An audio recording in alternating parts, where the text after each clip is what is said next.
दीत्य प्रागवेदानशेषान् नरपति परिक्लुप्तं शुल्कमादातु कामः स्वसुरमवरवन्द्यं रङ्गनाथस्य साक्षात् द्विजकुलतिलकन्तं विष्णुचित्तं नमामि. சிவப்பதியான சர்வேஸ்வரனாலே மயர்வர மதிநலம் அருளப் பெற்ற ஆழ்வார்களுக்குள்ளே பெரியாழ்வார் என்று பெயர் பெற்ற பட்டர்பிரானுடைய அவதார திருநட்சத்திரம் ஆனி மாதத்தில் சுவாதி நட்சத்திரத்தில் அவதரித்தவர். இவர் அவதரித்த நாளன்று பௌர்ணமியும் சேர்ந்திருந்ததாகவும் அந்த பௌர்ணமி அன்று மழை பெய்தால் அந்த மழைத்துளியானது ஒரு சிப்பியிலே சேர்ந்த சமயத்திலே அது நல்முத்தாக வெளிவரும். அதுபோலே நல்முத்தாக அவதரித்தவர்தான் நம்முடைய பெரியாழ்வாராகிற பட்டர்பிரான். இவருக்குண்டான தனிச்சிறப்பு என்னவென்றால், எம்பெருமானுடைய புஷ்ப கைங்கரியத்திலேயே ஊன்றியிருந்தவர். அவனுக்கு மிகவும் விருப்பமான கைங்கரியம் என்றால் அது புஷ்ப கைங்கரியம் என்று தெரிந்து கொண்டு அதை தோட்டம் சமைத்து அந்த புஷ்பங்களை எல்லாம் எம்பெருமானுக்கு சமர்ப்பித்து வந்த பெரும் பாக்கியத்தை பெற்றவர்தான் பெரியாழ்வார். முதலில் இவருக்கு பட்டர்பிரான் என்றுதான் பெயர். விஷ்ணுசித்தர் என்றும் மற்றொரு பெயர்.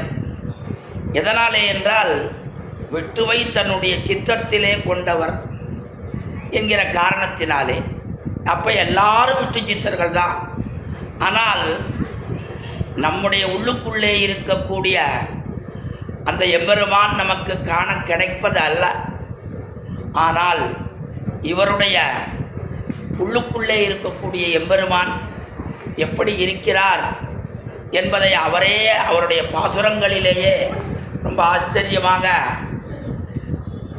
தெரிவிக்கும்படியான கிரமத்திலே இருக்கிற காரணத்தினாலே என்ன சொல்கிறாருன்னா, அது ஆச்சரியமான இந்த மார்பகத்திலே முதலிலே ஆதிசேஷன் அனுப்பிச்சார், அதற்கு பிறகு பார்க்கடல் அனுப்பிச்சார், அப்புறம் பிராட்டி அனுப்பிச்சார், அப்புறம் தான் வந்து சயனித்து கொண்டார் என்று ஆச்சரியமாக சொல்லிட்டு, தனிக்கடலே தனிச்சுடரே தனியுலகே என்றென்று உனக்கு இடமாயிருக்க என்னை உனக்குறித்தாக்கினையே என்று பனிக்கடலில் பள்ளிகோளை பழகவிட்டு ஓடி வந்து என் மனக்கடலில் வாழவல்ல மாயமணாள நம்பி என்று தெரிவிக்கின்றார் தானே. ஆகையினாலே அப்படிப்பட்ட இந்த ஆழ்வார் பட்டர்பிரான் என்கிற பெயர் இருந்தாலும் இவருக்கு பெரியாழ்வார் என்று தனிச்சிறப்பானது பெயர் ஏற்பட்டது. காரணம் என்னவென்றால், மணவாள மாமனிகள் தம்முடைய உபதேச ரத்தின மாலையிலே மங்களாசாசனத்தில் மத்துள்ள ஆழ்வார்கள் தங்கள் ஆர்வத்து அளவுதானன்றி பொங்கும் பரிவாலே வில்லிபுத்தூர் பட்டர்பிரான் பெற்றான் பெரியாழ்வார் என்னும் பெயர் என்று மிக அருமையான பாசுரத்தினாலே தெரிவிக்கிறார். எல்லோரும் ஆழ்வார்கள் அத்தனை பேரும் மங்களாசாசனம் பண்ண வந்தவர்கள் தான். ஆனால் மற்ற ஆழ்வார்கள் சில சமயத்திலே மட்டுமே மங்களாசாசனத்தை பண்ணுவார்கள். ஆனால் இவர் எப்பொழுதுமே மங்களாசாசனத்தோடையே இருக்கிறவர்.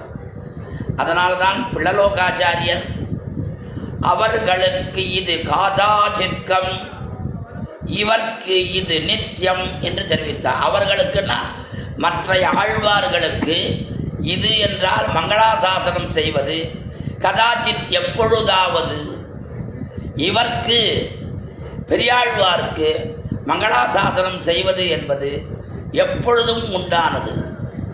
ஆகையினால்தான் அமுதனாரும் பல்லாண்டென்னு காப்பிடும் பான்மையன் என்று அந்த காப்பிடுதல் பல்லாண்டு என்கிற காப்பு ரட்சணத்தை காப்பாற்றுதலை செய்வதையே தனக்கு தொழிலாக கொண்டிருந்தவர். ஆகையினாலே மற்றுள்ள ஆழ்வார்கள் அவர்களுடைய ஆர்வற்ற அளவுதான் பண்ணார்கள். ஆனால் இவர் என்ன பண்ணினார்? பரிவு, பொங்கும் பரிவு ஏற்பட்டது. எப்பொழுது என்றால், இவர் சிவில்லிபுத்தூரில் கைங்கரியம் பண்ணிட்டுருக்கார். தோட்ட தொழில் பண்ணி புஷ்பத்தங்களை எல்லாம் கட்டி எம்பெருமானுக்கு கைங்கரியம் பண்ணிட்டுருக்கார். ஒரு நாள் திடீர்னு வந்து வடபத்திர சாயை எழுப்பினார். எழுப்பி முதல்ல போய் பாண்டிய சபைக்கு போய் வேதாங்கங்களை சொல்லி பரதத்துவ நிர்ணயம் பண்ண. அவர் கேட்குறார், சுவாமி எனக்கு உண்மையாக படிக்காதவனாச்சே, என்னை போய் பரதத்துவ நிர்ணயம் பண்ண சொல்கின்றேன்னு கேட்ட உடனே, நீர் எதுக்கு கவலைப்படுறார், நான் இருக்க போம் அப்படின்னா.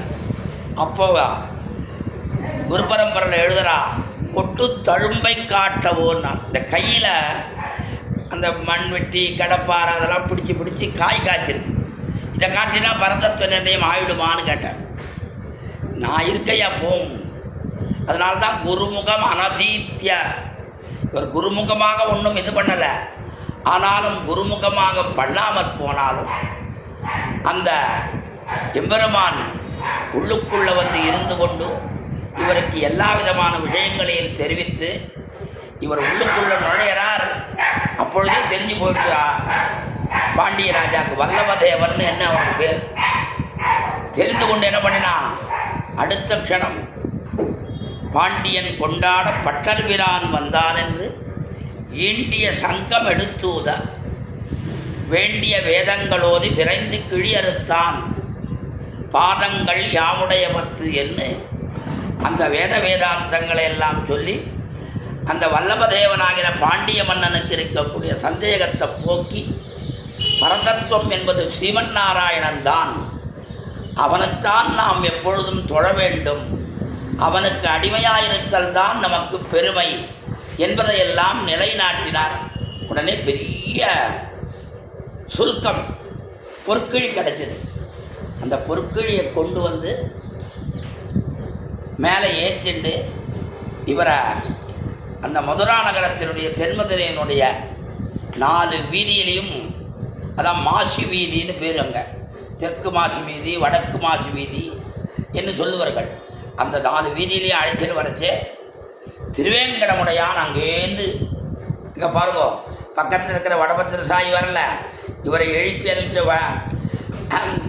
அந்த எம்பெருமான் வரல, அந்த பக்கத்துலேயே வடபத்திரையில் இருக்கக்கூடிய கூடலழகர் வரல, இன்னொன்று பக்கத்தில் இருக்கிற கள்ளழகர் வரல, இன்னொரு பக்கத்தில் இருக்கக்கூடிய ஆச்சரியமான அந்த தாளராமனை தடமணி வயல் திருமோகூர் ஆத்தன் காளமேக பெருமாள் வரல.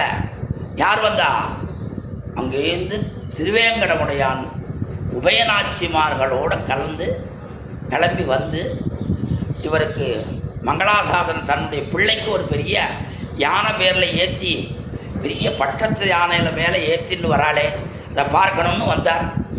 பார்த்த உடனே, அவரை பார்த்த உடனே இவருக்கு பயம் வந்துவிட்டோம். ஐயோ, இப்படிப்பட்ட எம்பெருமானை நம்ம கண்ணால் பார்க்குறோமே, இந்த மாம்ச சக்ஷுஷ் இதனால் பார்க்குறோமே, என்ன ஏற்படுமோன்னு முகத்தை மாறாட வைத்து கொண்டு இந்த பொங்கும் பரிவு, அந்த பரிவு வந்துடுத்து உடனே விட பண்ணார். பல்லாண்டு பல்லாண்டு பல்லாயிரத்தாண்டு அடியோமோடும் நின்னோடும் பிரிவின்னி 1000 பல்லாண்டு வடிவார்பினில் வளவார்பினில் வாழ்கின்ற மங்கையும் பல்லாண்டு தொடர் ஆழியும் பல்லாண்டு அப்பாஞ்சதன்யமும் பல்லாண்டு என்று ஆச்சரியமாக இந்த 2 பாசுரத்தினாலே மிக அழகாக எம்பெருமானுக்கு பல்லாண்டு பாடினார்.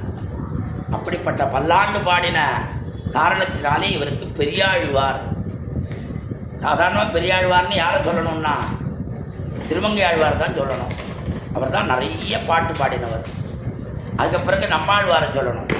இவரை என்ன சொல்கிறாருன்னா மங்களாசாசனத்தை.